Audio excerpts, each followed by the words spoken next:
Good afternoon, members of the media, fellow Tobagonians, concerned citizens of Trinidad and Tobago across our Twin Island Republic, and to our diaspora. I take this opportunity to welcome you today to our press conference for June 25th, 2025. I am Kate Trotman, Vice Chairman of the Innovative Democratic Alliance and Shadow Minister to the Tobago Parliamentarians. This past week saw heightened attention on the mid-year budget review and the Tobago House of Assembly's 2025-2026 budget submission. Today, I am joined by our political leader, Dr. Denise Oyafat Angus, not for political banter or partisan spin, but to deliver clarity on these matters. Let us begin with the mid-year review. While the nation was engrossed in the central government's presentation, for us in Tobago, there was cautious curiosity. Would we be treated with the same scant courtesy as usual, or with a new level of respect? At first glance, it seems that the latter prevailed. And we acknowledge our two sitting MPs for finally breaking the silence and speaking with conviction on Tobago's behalf in the national corridors of power. For many Tobagonians, their voices in Parliament provided a long overdue visibility of Tobago and our gripping issues. They sought to open the eyes of the national public to Tobago's challenges so that they can better appreciate the rationale behind Tobago's budgetary request. But while a passionate plea was made, it must move beyond evoking national and public empathy to catalyzing institutionalized solutions that foster economic diversification and development. A total national budget supplement of $3.14 billion was presented, from which Tobago received direct funding amounting to $134 million. This comprised $32 million in supplementary expenditure for operational use.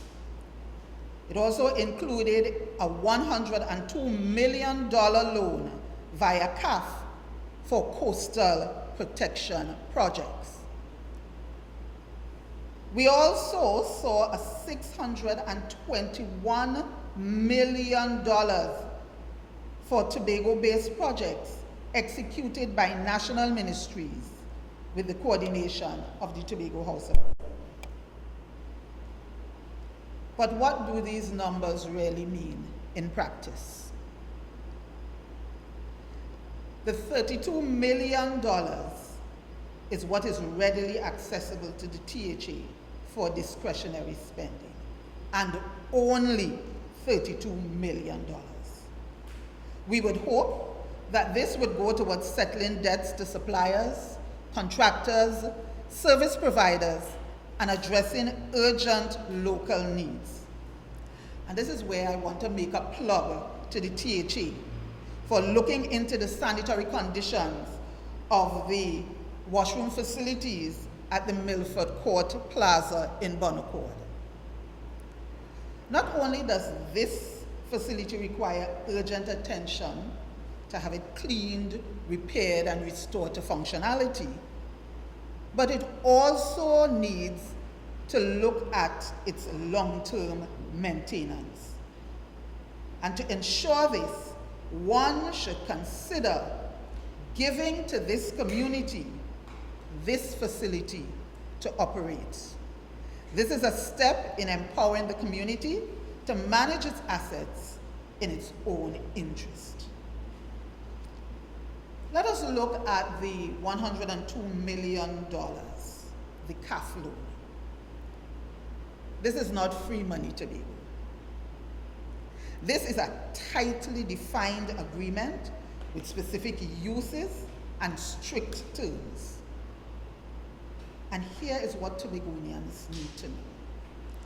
It is a loan designated for large-scale coastal protection work at Pigeon Point, Grange Bay, and Back Bay. These areas that are under the threat of erosion, the impact of climate change. It is to be noted that CAF loans are milestone-based. That means Tobago does not get a lump sum up front. It gets funding only after proving that the steps and phases it has completed based on the agreement with CAF has occurred. Stringent oversight is also required. Every dollar spent must be matched with the engineering plans, tendering process, and procedural rules agreed to with CAF. And this is why serious oversight on this project must be in place. If the Tobago House of Assembly uses CAF loans for anything outside of the approved projects, the consequences can be dire. We can face legal and financial blowback. CAF may freeze disbursements, demand payment, or initiate arbitration. Misuse could also affect Trinidad's and Tobago's access to future international financing. Misuse could also show up in CAF's audit, possibly triggering financial freezes and political fallout. These funds cannot be redirected to roads, schools, or any general expenses. CAF loans must follow strict multilateral lending rules, just like those from World Bank and the IADB. Local misuse could also violate financial laws. It could invite oversight from the Auditor General or trigger legal action. This CAF loan is not a blank check. It is a blueprint with rules. If we break them, Tobago pays the price dearly, both in reputation and development progress. And I want us to remember that this is a loan, a liability that we are obligated to repay with taxpayers' money. We must move past the culture of who give us what, and instead build systems that ensure rigorous preparation, community-informed priorities, and results-based spending. So, we have access to $134 million that must be judiciously managed to ensure that we meet our obligations and avoid waste and mismanagement that can trigger international sanctions and result in embarrassment to both the island and the nation. The threshold is very high for us as an island to manage our first international loan facility with due care and meticulous oversight. It is to be noted that it seems that we have great difficulty in staying within the parameters of defined projects. We don't seem to have a good track record with that. And that is if the $17 million ambulance fiasco is the benchmark we use for going forward. But we may ask ourselves the question regarding the $32 million. Why so little? A mere 1% of the national mid-year review budget. The THA originally requested an additional $440 million in this budget. The difference between the 5.9 that was requested in the 2024-25 national budget and the 4.35% it received. And it was forced to withdraw this request. One therefore questions why. Did the Did this request lack credibility necessary for serious budget negotiations? In the end, we do not know what the final ask was, nor how it lines up with what was actually given. I want us to note that while relationships do matter, they do not replace rigor. The administration must come to grip with the fact that it cannot substitute preparation and documentation with sentiments. Its request must always be grounded in clear justification, data-driven projections, detailed timelines, and measurable community outcomes. That is why the IDA is calling for all budget submissions, initial and supplemental, to be publicly debated in the legislature before submission to central government. A standing legislative committee to oversee all externally funded projects, including the CAF loan, and strong community oversight and resource control mechanisms so that residents can have a direct influence on how allocations are used. True autonomy is not just performative, it is also procedural. It is not just about how well we do, but how we do what we do. Tobago's participation in national development cannot rest solely on cordial relations between leaders. It must be enshrined in the law. IDA therefore supports constitutional reform to institutionalize and cement Tobago's autonomy, a Tobago-specific budget allocation formula, and the Community Bill of Rights empowering local communities to manage public resources, participate in planning and development, and to access budgets transparently. True autonomy must be extended beyond Scarborough to every village and household on the island of Tobago.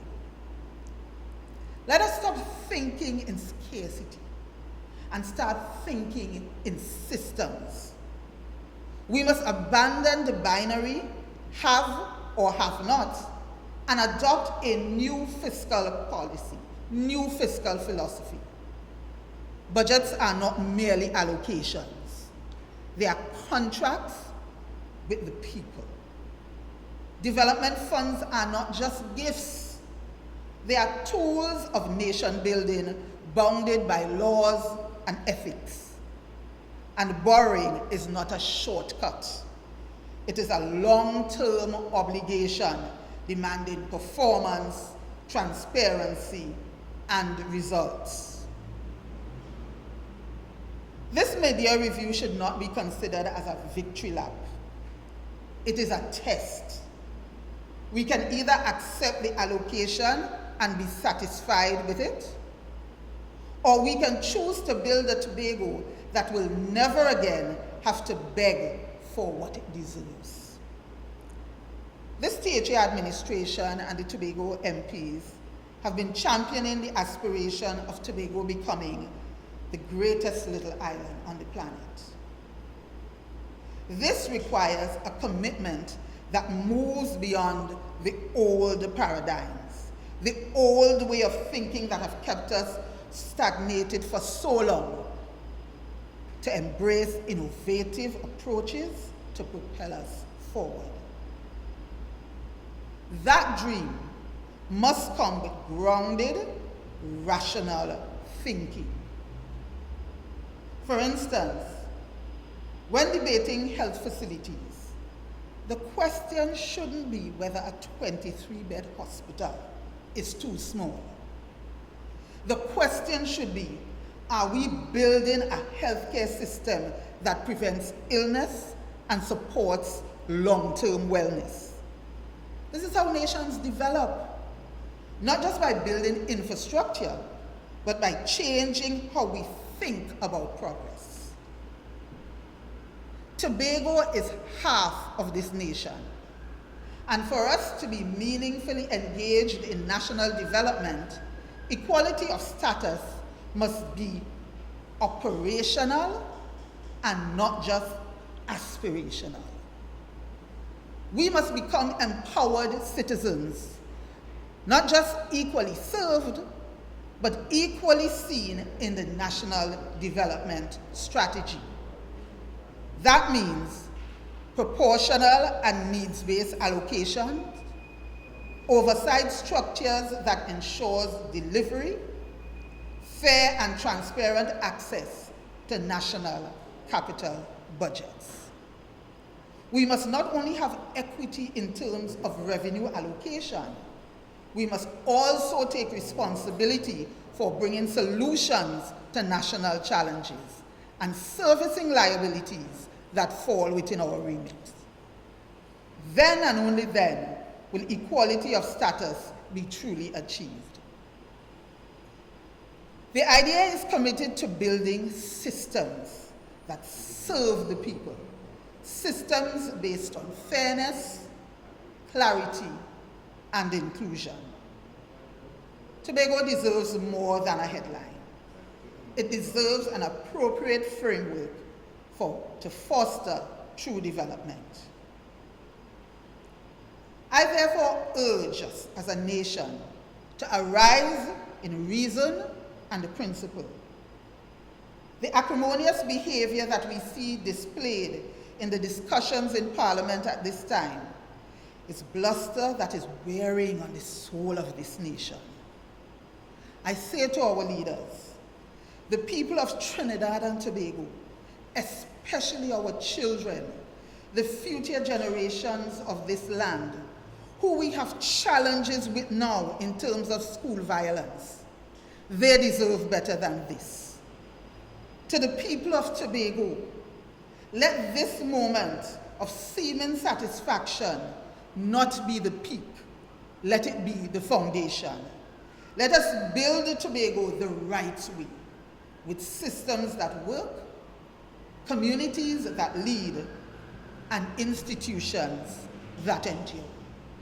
I thank you very much, and therefore I'm open to any questions you may have.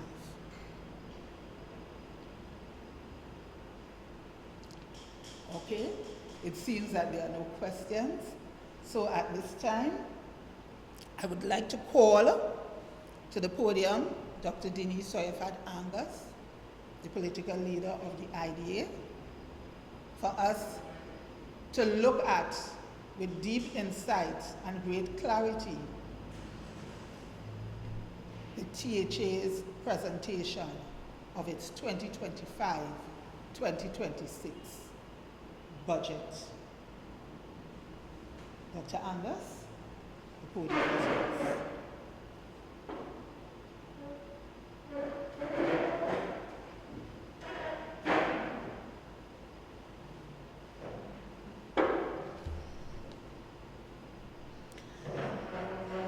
Let me say a pleasant good afternoon to everyone. And again, thank you so much, Ms. Kay Trotman, for that comprehensive, in-depth overview of the midterm review and the passionate call for us as Tobagonians to really start seeing the bigger picture. So I do thank you for that. But after we have been discussing with many Tobagonians, the buzz is what the budget brings and all of that,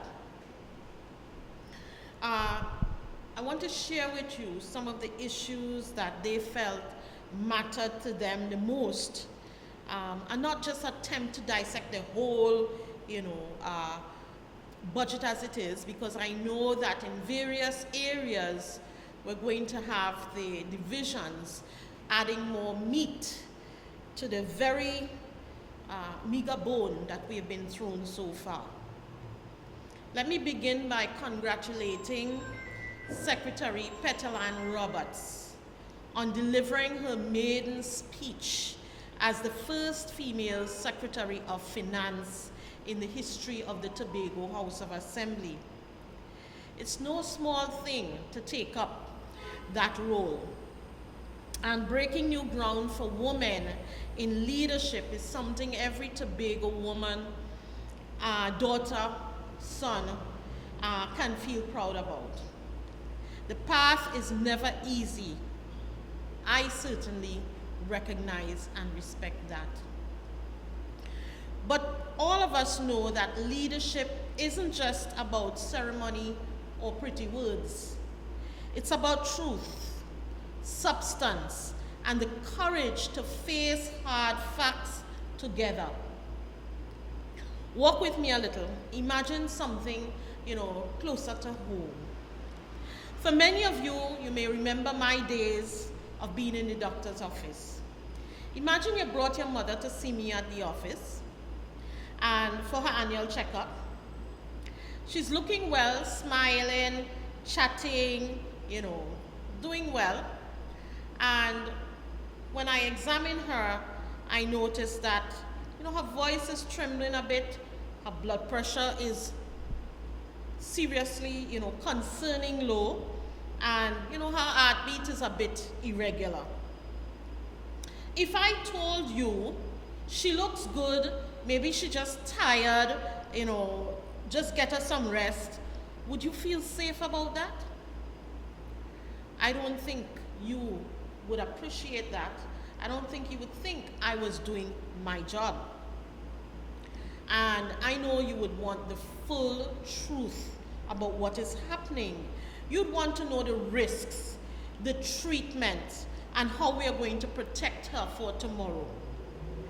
And that's what real care means, not empty reassurance. And that, Tobago, is what we need from our budgets. An honest diagnosis, not just fancy words or pretty pictures. Let's stop the vibes and get to the facts. This budget, like the young people say, might look good on TikTok, but try paying for Wi-Fi with it. It ain't gonna work. So let's put aside the wrapping paper and look at what's really inside. The real thing on everybody's mind: work, food, sending the children to school, buying books, making ends meet. I know plenty of you are wondering, will this year really bring better jobs? More money in my pocket? Let's break it down together. Note I said better jobs, not just more jobs. While we admire that the administration is taking steps to plan by launching an advanced project of a strategic development planning pathway for Tobago 2025 to 2045, it's clearly doomed to fail. It would just be another package to be put on the shelf, that is going to get dust. And why do I say that? I say that because they announced that this is to be launched internally in June of 2025, a few days away, the end of June, but yet there's been no community consultations. I don't know if you've been consulted about this, but clearly this is the biggest secret to date, right? And if you do not get Tobago's involvement in planning our future, whose future are you planning for? Your own? You have to get involved with us, involve the people, and then you will have something credible that everyone will be working towards. We cannot continue to just plan behind closed doors with some kind of fairy tale future that you want to deliver to us. So let's move on. They have stated, the budget states, that 7% is what really Tobago needs to begin, really turning us around, doing something with what we have to turn around as part of our economy. So if 7% is what you need, why you're asking for 5.9%.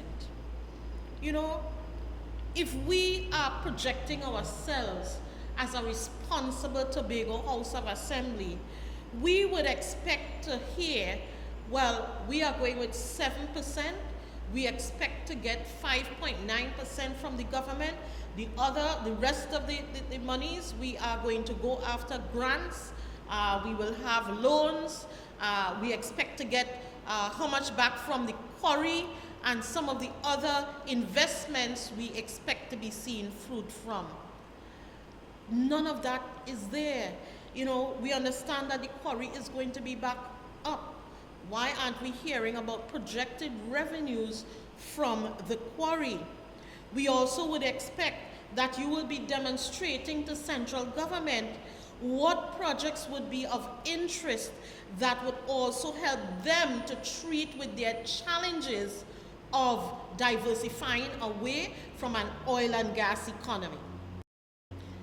It is time that we not just say we want to walk side by side, but that we begin to walk upright and take responsibility for our own space. That is the kind of forward-thinking budget we need to be seen in 2025 if we are expecting to go somewhere. And if you take note from the government, that is what they do. They say this is how much we need to run the country. They say this is where we're going to get this amount from revenues. We will borrow this amount, and that is how we go forward. So if we intend to walk side by side, this is what we expect to see in a budget being presented, and not folding our hands and expecting 82% to just drop in our laps, and that is what we're willing to work with. Let us start to behave like adults in the room. The government, they need us to think bigger. Yeah, that is the only way we are going to be respected. They need us to think bigger and provide solutions to the country's problems. We are half the country. We're not talking about size or numbers. We are half the country. It says Trinidad and Tobago.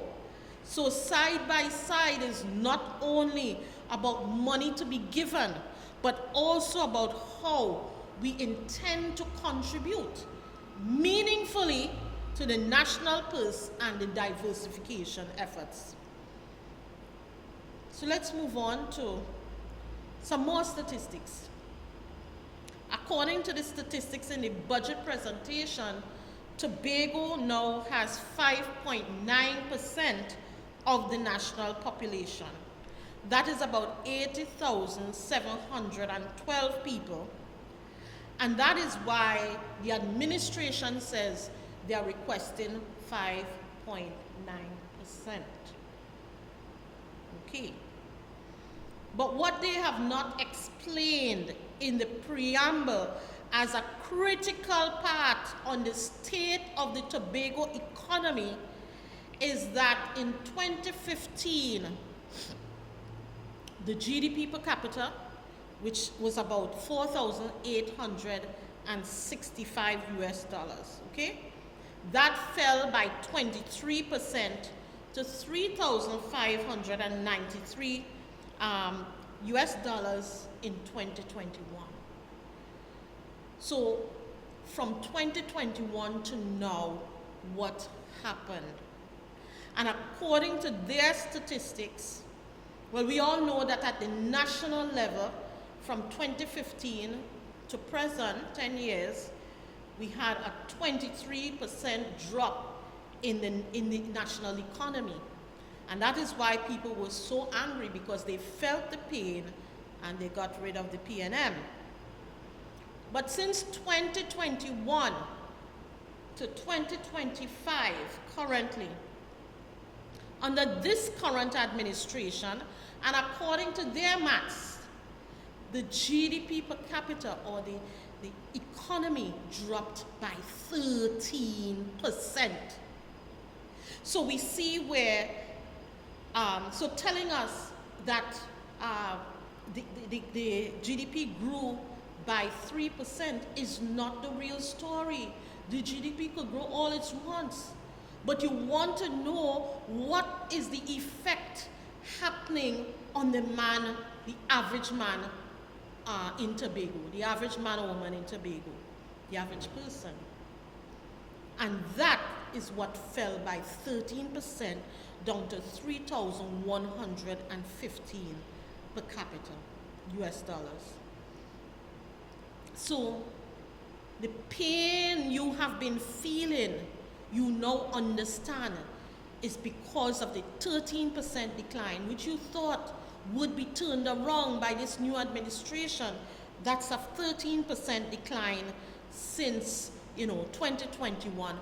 And overall, whereas in Trinidad they had a 23% decline, we are dealing with a 36% decline over the last 10 years. So when they say that Tobago is getting stronger, the numbers tell a different story. Our economy is actually sinking faster than the rest of the country. And this is not just about percentages. It's about your taking home less money while costs keep climbing. It's not just about a statistic and not something to be ignored, because it means less food, higher bills, harder choices for every Tobago family. Some may even have to go without Wi-Fi and entertainment at some point. And so this isn't just about numbers. It's about a hardship, real hardship in every home. I mean, if I go to the grocery and I see the difference in how much less I can purchase with the amount of money I would use before, I could imagine that you too are feeling that pinch of a failing economy. So let's move on to another key statistic that again they have not distinguished clearly for us to understand the state that we are in Tobago, and it is critical for us to understand it if we are to begin truly turning it around. I mean, if I go in, just see a patient and start doling out tablets without even checking the vitals or checking their labs or doing further tests if something is wrong, then you'll call me a quack, right? So we have to be serious about this. We have to diagnose it with the proper facts. And so another statistic that needs further defining is the 22% tertiary educated persons that they reported on. But what they did not report to you is the increase of our undereducated persons. From 2023, it was 64%, to presently, in 2025, 68%. So what are they referring to? When we say undereducated, we're referring to persons who have gotten between 1 and 4 subjects. Okay? So we're not even counting those who were high school dropouts, those who were less than, who didn't get any subjects at all. Okay? So those are not counted in the numbers. All we're doing is looking at those who got 1 to 4 subjects. Yeah? And we have seen an increase of 4% in that category from 2023 to 2025. That is not even 4 years. That is in 2 years. 2023 to 2025, we have seen an increase of 4% in that category. And mind you, this is under the watch of 2 former teachers, the Chief Secretary and the Secretary of Education. Okay? So we have seen an increase in our children not coming out with the requisite skills to ensure that they can take up proper jobs. Okay? So they say, and we go to jobs now. right? They said it created 4,000 jobs. But what kind of jobs they create? Is it real work or just gigs to get us to the next election post? You can't pay Netflix or Wi-Fi fees with empty promises. You need real income calculated for all the year and not just for 4 months. Okay? And that's what stability means.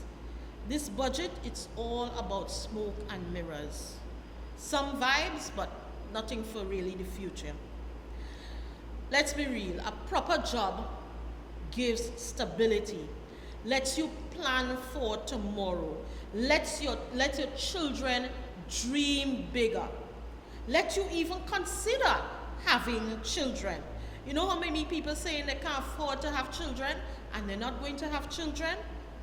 Listen, our budget needs to show a pathway to prosperity.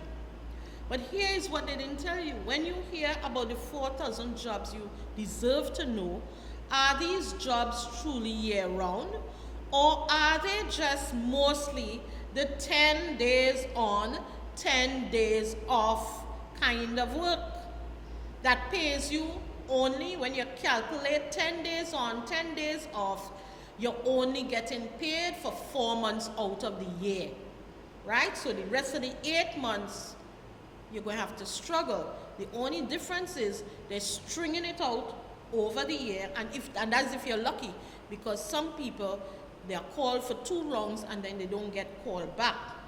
So ask yourself, are you comfortably paying your rent, your grocery bill, your children's school supplies with that? For many, it means months, of struggle and pain, no opportunity to get ahead, and always waiting for something, a little short term, a little hustle there, here and there. That's not growth or economic freedom. That's just surviving until the next election cycle. There is no strategy here for upward mobility, no plan for training, yeah, and no permanent jobs to build your life on. So we continue to say smoke and mirrors. You need a government, a THA that is honest about what's being offered and serious about creating stable, full-time opportunities, not quick fixes for votes. And that's the real care Tobago families deserve. And that's what we are missing from this budget. Now, if I told you when you came to see me in the office that we have 21 things that we're going to go after, and it's 21 things that are priorities to go after all at once, you think you would really think I know what I'm talking about? Or you're going to question in me? Right? That's really what's happening here when we talk about 21 developmental priorities in one budget. If everything is urgent, nothing is going to work. So you have to determine, where do you start? Define the real problem. What's the real plan to move Tobago forward? And I don't know if it's in that secret document that they're planning to release after the budget, but that is not good enough. Yeah? That should have been released right in the budget so we know what is going on, what plan we're working with, to determine whether it is really valid or not. So it means that you're planning this budget in a vacuum, or you don't really feel that the input of the people is important. Yeah? Real development plans tackle big barriers first. And one of the biggest barriers we have from the statistics we just showed was the under-education part of the society. Okay? In order for us to move forward, that has to be dealt with aggressively. You also have to deal with a lack of high-value export services. That tends to bring in a lot of revenue. And we cannot deny the over-reliance on the government work. These are the three main priorities the IDA sees that will guarantee the turnaround of this economy. Okay? So, 21 development priorities to us just means there's no plan. Yeah? So let's go back to facing the facts. Let's connect some of the data that has been put out with some of the monies that they say will be allocated, and you'll see why it's important to lay out the data so we could see what we need to put with it, to where to go with it. So they have 68% of the Tobago workforce that is undereducated, right?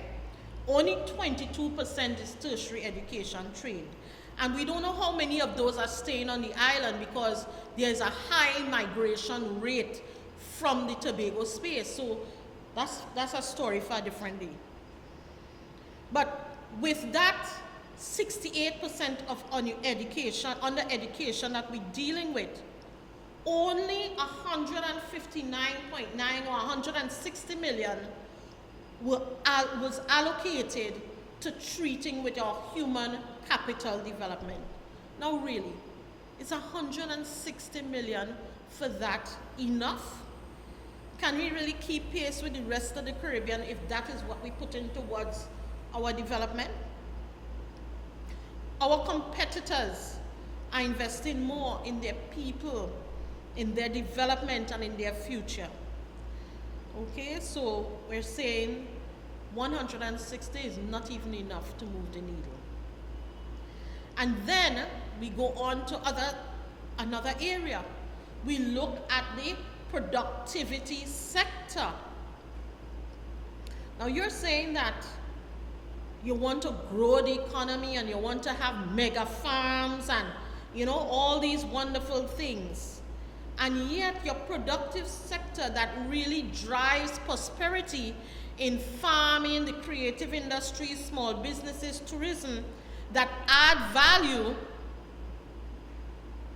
you say you're giving them $1.5 million with a 0.05% as a startup kind of cost for it.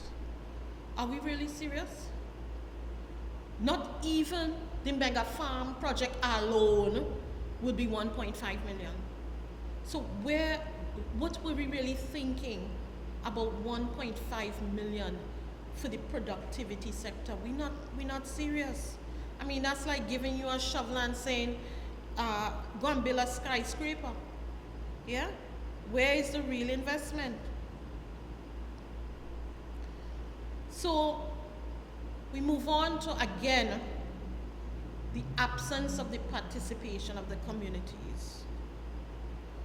Asking people to upload a document in a portal as to what they think the budget should be is not real participation.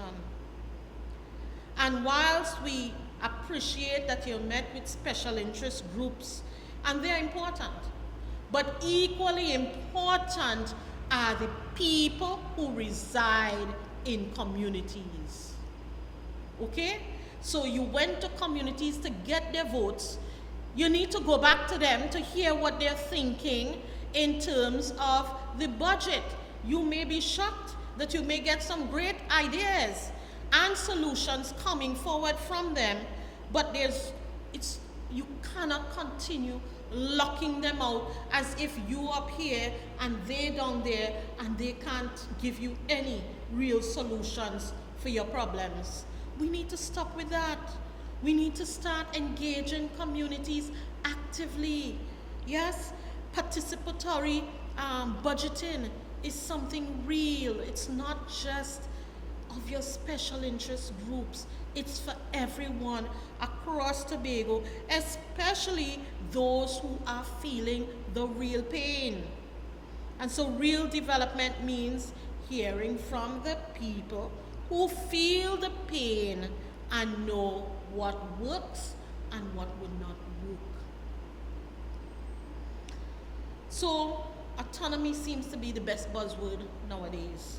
So we throw it in there, but there's no plan, there's no funding, there's no support for the legal work that is to be done, or for the transition into having the legislature. It's almost as we think it's not going to happen, but let's just throw it in just so people can say we never spoke about it. But where is the allocation coming in for really rolling out what the autonomy should look like? Tobago deserves better than tokenism, really, at this stage. And so if you love Tobago, you want the truth, no fancy speeches, no pretty pictures, right? Like a good doctor, you want the risks, the plan, and the pathways to healing.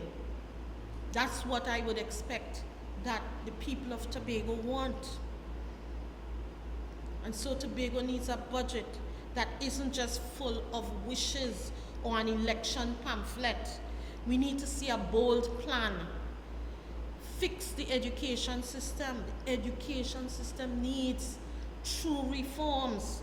And clearly, from the decline, the increasing numbers, that 4% indicates to you it needs real reform.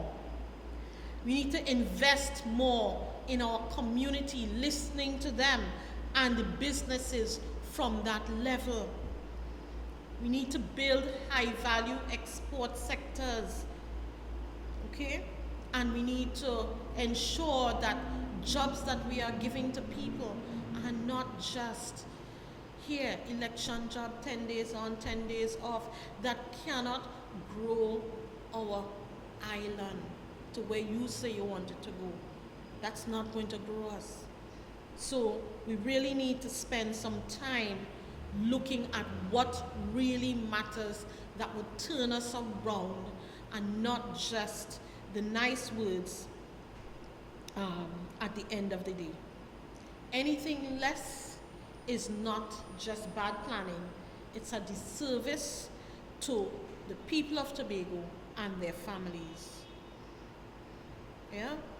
What Tobago by now should see is a budget that clearly defines the pathway to prosperity, and not a distraction of 21 wish list priorities with no real strategy. We need to get serious about our future. This is an honest diagnosis that Tobago deserves. And we haven't even gone into all the other areas yet. We will leave that for when the other divisions gives clarity, giving them the benefit of the doubt, that maybe they're going to give clarity and bring something that we could rely on. So we need to be clear that truth, accountability, and a real plan would not come by accident. It needs people with the administration, all people of Tobago. You must demand better of this administration. And that's why the idea continues to stand up in support of the people having a true voice. This Tobago doesn't belong to one set of people in that THA. It belongs to all of us. And therefore, we are standing up to be your voices. After we speak with you, we come here and we are your voices. So this is not about a fight for fighting's sake, but to build a future for the next generation, one that they can be proud of. Some call us just a third party, but more and more Tobagonians are seeing the truth. We are the voice that makes sense in the noise. We are not just voters, we are builders. If you want Tobago to win, it starts with us. This island isn't a porch to beg from. It's a house to be built. We need to rise with reason. Let's rise with results. Let's rise with the IDA. So to all of you who are tired of the excuses, the blame, and the lack of vision, come join us. Yeah? We have an open door policy for everyone. Join the work of building something that is not just Tobago born, not just Tobago strong, but Tobago smart. Something that reflects our wisdom, our worth, and our will as Tobagonians. The time is now and the power is still with you. Let's build what Tobago truly deserves together. No more smoke and mirrors, just receipts. If it's your future, you deserve to see the plan. We know the grind. We want to fix it, not fake it. Thank you. Any questions? Okay.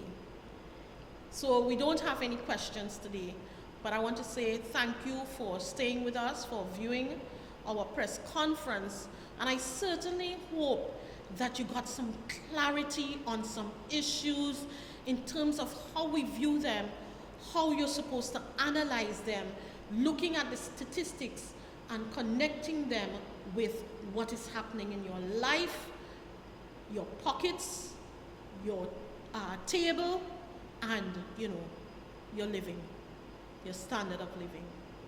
So we look forward to seeing you at our next press conference. Thank you.